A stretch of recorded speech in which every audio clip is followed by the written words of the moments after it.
Pete Wishart. Thank you very much, Madam Deputy Speaker. And can I thank the Leader of the House for announcing the business for next week, and can I too welcome International Women's Day and join the celebrations around International Books Day today. And if we are looking for further Lewis Carroll characters, maybe we should look at the government to find out who's the Mad March Hare and possibly who is Tweedledee and Tweedledum. And I suppose this is about the closest the business statement will ever come to being a work of fiction. It's a sort of Walter Mitty meets Waiting for Godot. What it isn't, Madam Deputy Speaker, is a tablet of stone. I don't think anyone in the House believes that this statement will survive the rigours of next week.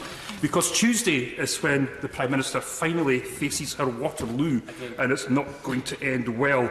With 22 days left to go before we leave, on Tuesday the road finally runs out and we approach the end of these chaotic, clueless Brexit days.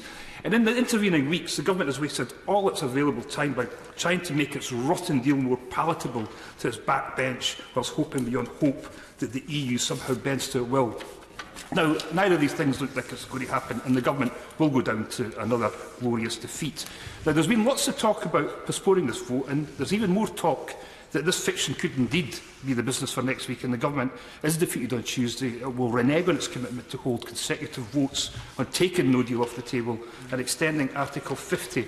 Now, we've been here before with the Leader of the House, but she said to me categorically at business questions that the last meaningful vote would go ahead only for it to be pulled a couple of days later. And while we're grateful for all the reassurances that this will go ahead next week, will she write to party leaders today with a cast-iron commitment that the sequence of events as put forward by the Prime Minister will be honoured in full? I think we need to have it written down that under no circumstances will the meaningful vote be pulled and the subsequent votes being taken away.